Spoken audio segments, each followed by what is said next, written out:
I'm just going to pass it out. I need a lot to do tonight, and I know you cannot comment on this.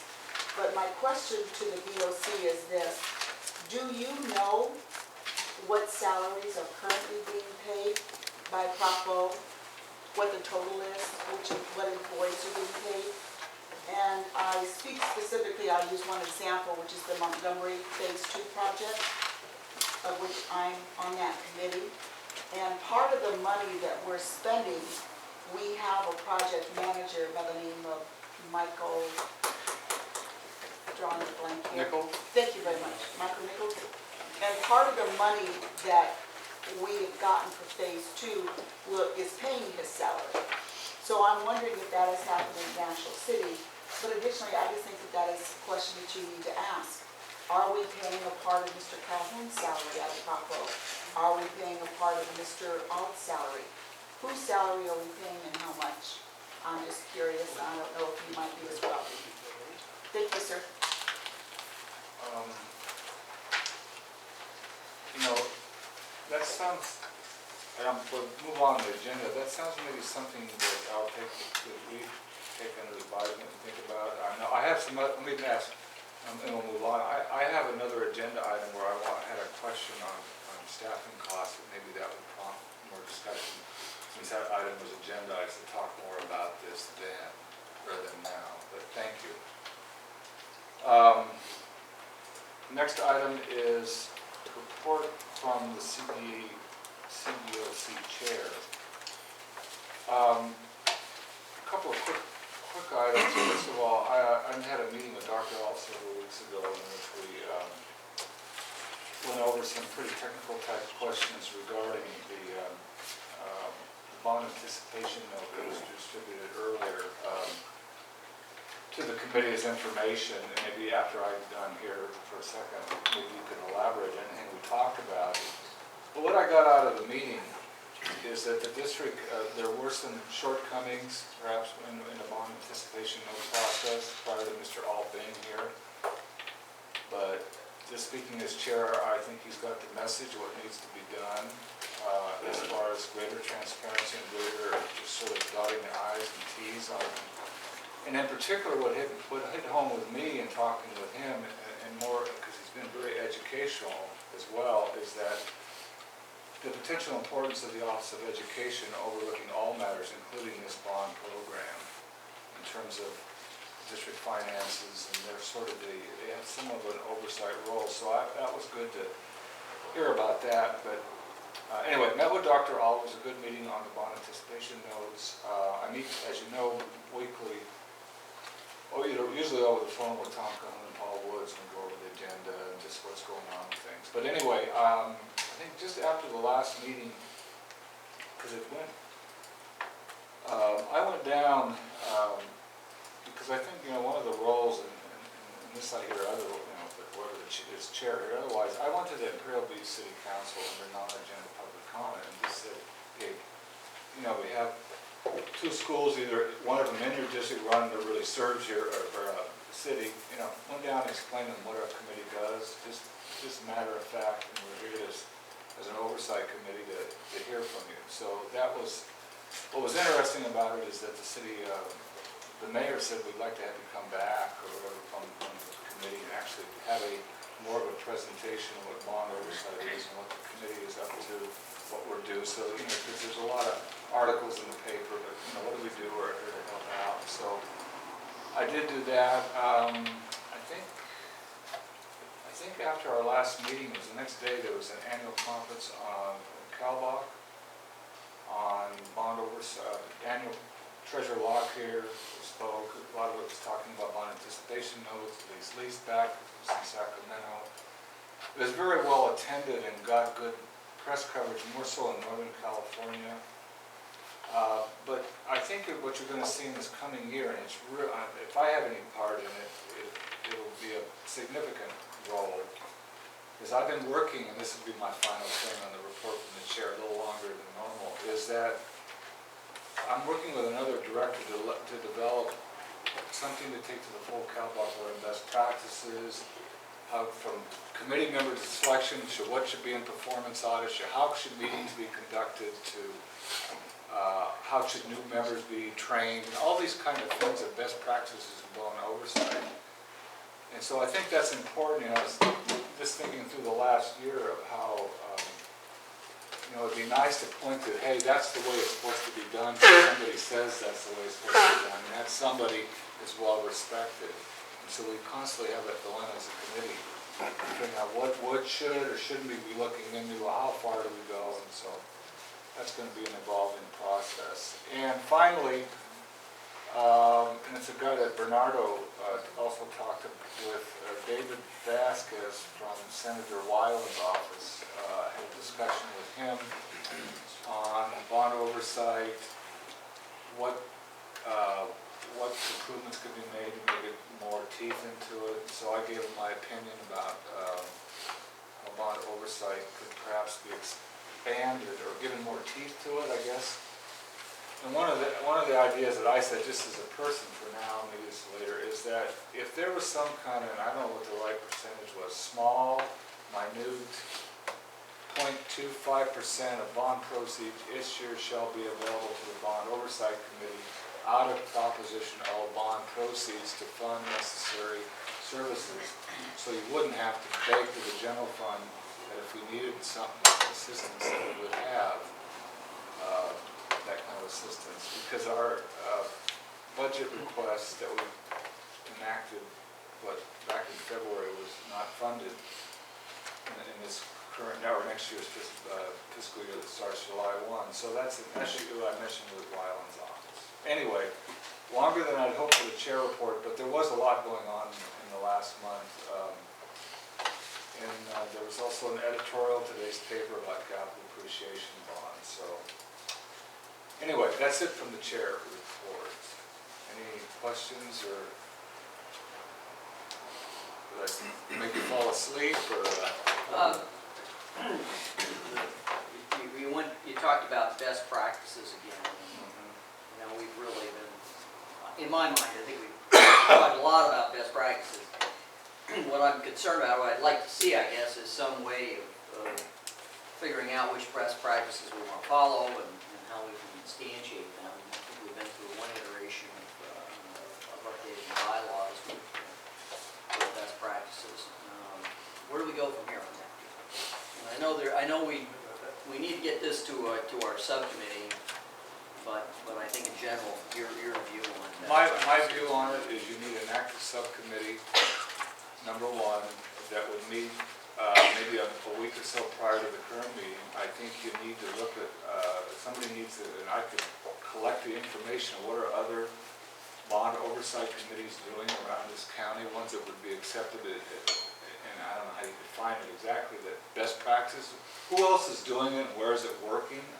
Analysis of other committees, and I could, so I think you need a subcommittee, and I think you need a data collection, and I would recommend that there actually be an agenda item with something to react to before the next meeting, so we kind of force the issue. Yes. And that's really what I recommend. And in fact, I'm glad you brought it up, because I attended another bond oversight committee meeting, and what was clear, where we differ from this committee at Grossmont, is that they have an active subcommittee process that the agenda is driven by what the subcommittees come up during the agenda, and it was a more structured process that I kind of liked, and so this would be perfect to have as a starting point for that kind of subcommittee. Dr. Gruth. Through the chair, and I think that you're right, Tom's correct. I think if I might bring up in a tangential portion to this best practices, which I think would be one of the agenda items that we would work on with regards to committee work, and that would be a recommendation to the Board of Trustees on how we define the selection process of a new board member to this bond oversight committee. I had a chance to meet with Dr. Sandra Hueso yesterday for about an hour, and from that meeting we generated the idea that the system needed fixing, that there were issues that were broken in it, professional communications needed to be improved, that, you know, sending one name up to the board was perhaps something that needed to be looked at in more than just one name, but maybe several names, so that if somebody wasn't selected because of perhaps the board having knowledge of something about that individual, they could go to an alternative individual with the other one being tabled, we'll say, so that we don't stagnate the process, so the process moves forward in an orderly fashion. While we're getting into committee work here that needs to be talked about, just wanted you to know that I think this is time for the board to have that kind of subcommittee to talk about issues like Terry's talking about, and that we can bring back as action items to this committee so that we can function doing committee work with time that committee work needs to be done without taking valuable time of this particular Bond O committee, and then bring it up for a vote, and then forward that on to the Board of Trustees for action. I think we have an item somewhere to talk about members somewhere. We have an interest in maybe moving along, maybe we can deal with this a little bit further, and because I have good points, maybe we're not like looking at some of these other items, maybe talk under best practices in agenda item 10, or you want to talk about, you know, what's the pleasure of the committee? It's up to you, you're the chair. I think we should move, I think we won't forget it, I think we should move on to the bond project update, Okay. because Dr. Alt's sitting here. agreed. And then we can get back to it. So, Dr. Alt, maybe you want to elaborate on the meeting we had and anything else that... Yeah, well, a couple comments on the bands. I think specifically what you and I discussed were that there was a report issued by the County Office of Education. They don't have kind of this oversight role of us. They have a very specific oversight role of us as dictated by AB 1200. And so that oversight extends to reviewing our audit of all of our accounts, our budget and our preliminary reports, and it also includes any non-voter approved debt like the bands. And so they have a very specific role. We have an obligation to submit all debt to them and an analysis of why we're doing it, what the benefit is, what the interest rate that we're pursuing is, and what ultimately the purpose of the borrowing would be. Some of the examples also include whether we would be have a callable debt or non-callable debt and some things like that. But at the end of the day, they require a pretty clear synopsis of what the benefit of the debt is. And so we did go through that process with the county, but one of the things they noted in the letter that they issued to us in response is that we didn't submit that to them under their guidelines in a timely fashion. They were still able to finish their analysis and essentially approve that our assumptions were appropriate in the ban. But what's important to note is that we're aware that we have to submit any non-voter approved debt to them. We have, if you've seen the board agenda last month, we had another item that's talking about refinancing certificates of participation. They don't have anything to do with bond projects, but even refinancing debt, we have to send to the county office.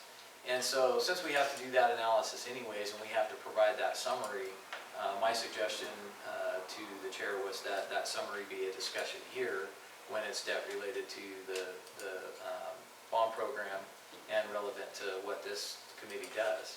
And so I made commitment that when we have that kind of analysis that you see it on the front end and then you have an opportunity to review it and ask questions, not after the ban's been or borrowing, whatever it may be, not after it's closed, but ahead of us issuing the debt. And I also have some comment just on the audit, but if there's any questions about the ban. So the county is supposed to pre-approve debt. I mean, this is not a report after you've issued. Yeah, non-voter approved debt. They want to see the analysis. They want to. They require that we provide an analysis to them ahead of the board taking action. But now the bans that we've issued were issued under with Propo funding.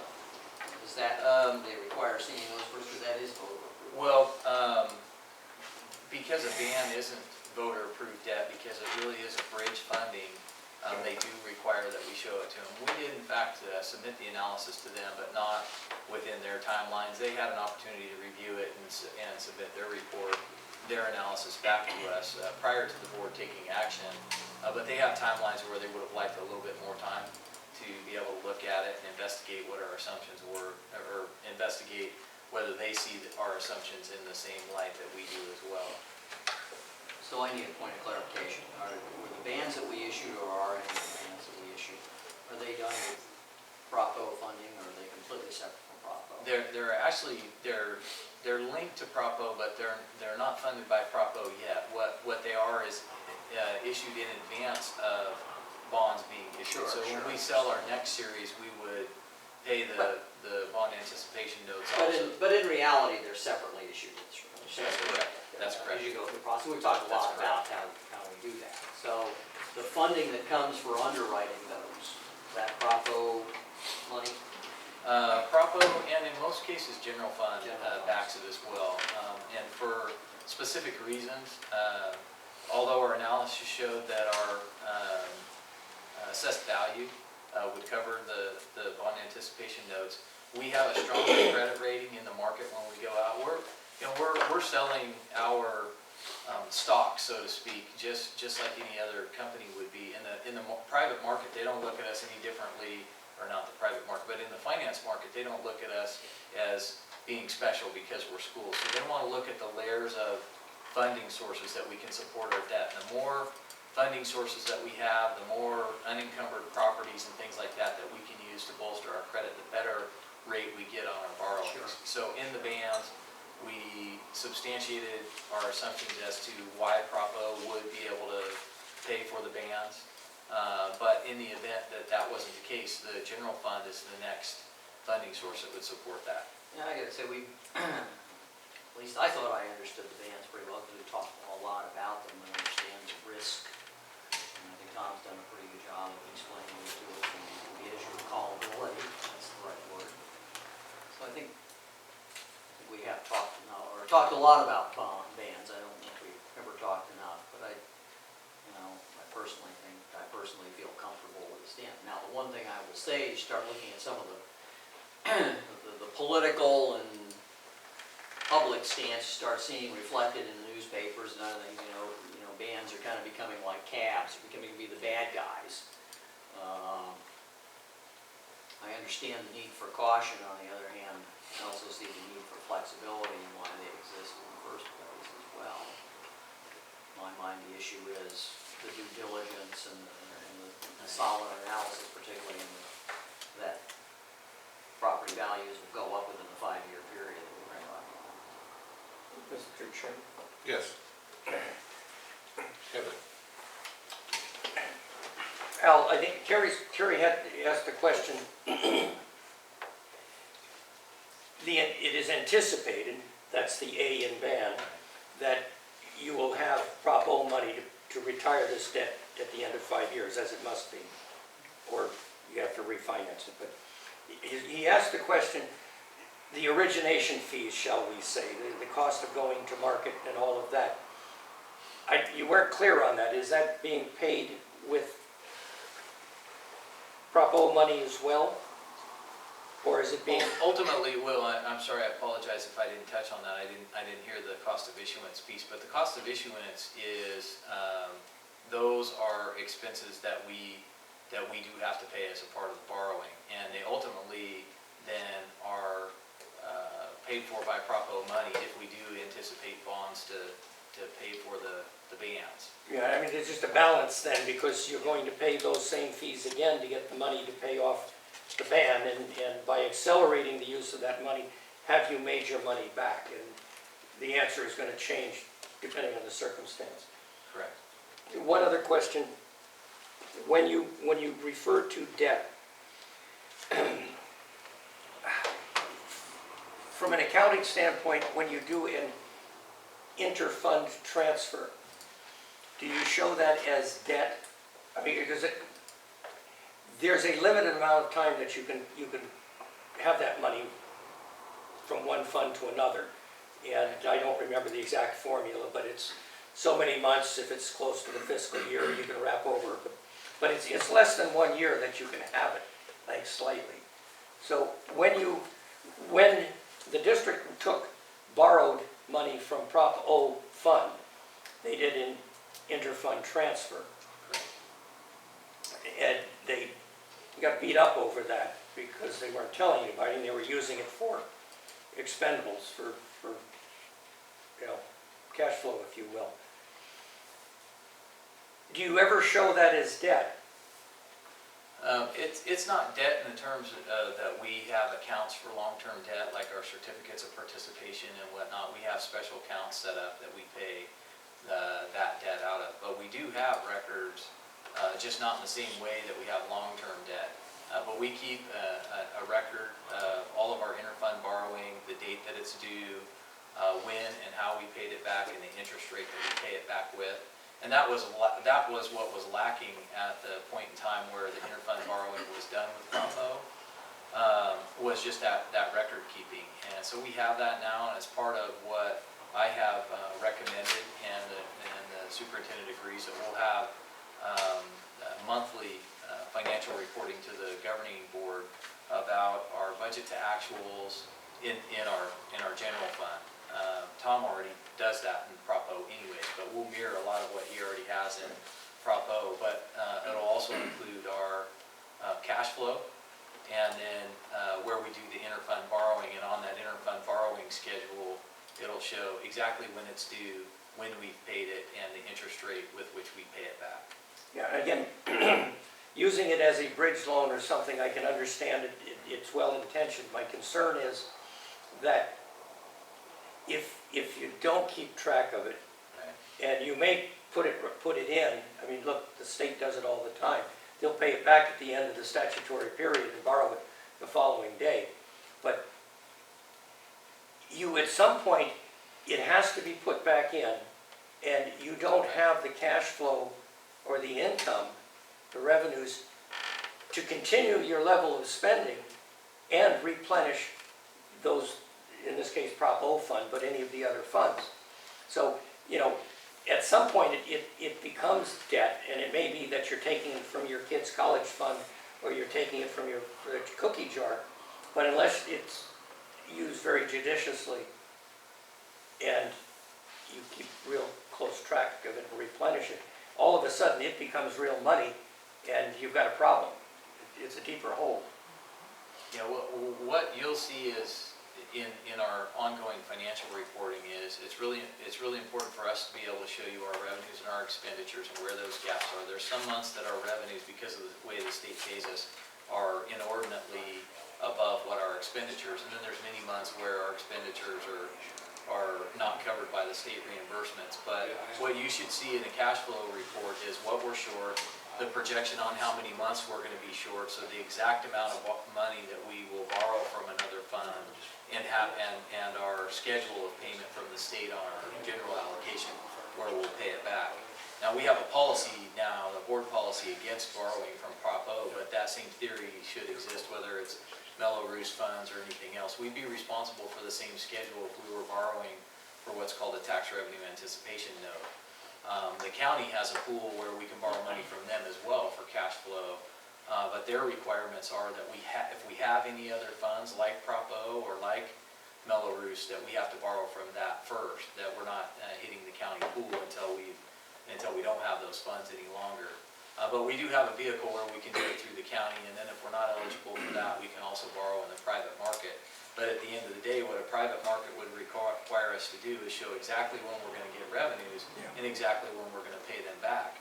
So when we're talking about borrowing from our other funds, we're talking about borrowing from the taxpayers. Well, it's faster, it's cheaper, it's easier, but that also makes it a little dangerous. Unless we handle it in the same way and document it. We got into the bushes with Miss Russo, and she just did what she was going to do. I'm much more confident with the driver that we have now on this. But I mean Mello-Roos, which isn't our purview, but that's got a pretty big nut to pay back. So we don't want somebody you to say, oh geez, we've got to fill in these holes, we're going to take it from Prop O again. No, I have had the discussion with the county, because one of the things that's important, and this is, I'll circle it back to Prop O, is that one of the questions needs to be asked if we're borrowing from Prop O or CFD funds, at what point in time do we have to stop doing that because we're funding projects? So we shouldn't hold Prop O money or CFD money or any other sort of borrowing to support our cash flow needs. What we need to be able to do is, whether it's Prop O or CFD money, is show when and how we're borrowing, when and how we pay it back, and then at the point in time when projects are in need of that money, that we move off of that borrowing source and we go to something else like the county's program or a TRAN. Well, ideally, you don't borrow. I mean, you become a business that can self-fund and has reserves. Now, I mean, that bell has rung. And that's the But- ideal way until the state started borrowing from us, basically in our apportionments. When they took roughly 30%, they took about a third of our revenue and postponed it. And so they're not paying us. That's really what caused the driver of even very fiscally sound districts with 20–25% reserve. Except Even they Chula can't Vista back. Elementary, which is What do they call admittedly it? a different Payments, the animal. incremental payment, they give it twice a year, or they usually give it the worst time, like in the middle of the summer. Well, they pay us about 10 times a year, but I'll give you an example. Our April and May apportionment from the state, they're paying in August. So this year's April and May payments, they're not going to pay us until next year. And so it really causes you to have 30, 35, maybe even 40% reserves to be able to fully cash flow that, which didn't used to be the case before they started deferring. You could have, if you had a 10, 12, 13% reserve, you really could cash flow the way the state paid us. But and really solid districts that had those kind of reserves didn't have to borrow, but it made it more common for all school districts to have to borrow some once the state started taking about a third of their payments. They've committed they're going to pay those back to us, by the way, now. Through the chair. Yes, Dr. Grant. Pardon the ignorance of this question, but is there some agency that you have to go to in order to, I don't want to use the word confiscate funds, but borrow money from the O bond fund area that has to be, you have to validate or get approval from before you do that? And if there is? Technically, there is not, but it is required in our oversight, the oversight that the county. So let's back up a second there. Technically, it is not. So like the Citizens Bond Oversight Committee or another group like that, there isn't some, I wouldn't have to evidence the same sort of oversight that we do like for the county when we go out for the band and other borrows. So help me, because I'm confused, and I need to be educated here. Technically, there is not anybody that you have to go to validate borrowing of those funds specifically, right? That's correct. Why is it written? Is it written that way purposely, or what is? You don't have really an organization you have to answer to borrow them. I'm trying to get the process understood so that when the public comes back to this committee and asks, why did we not oversee this process, I can look at them in the eye and I say, well, we didn't have the ability to oversee this process because oversight doesn't mean oversight. Well, let me first start with, the county does provide oversight of it.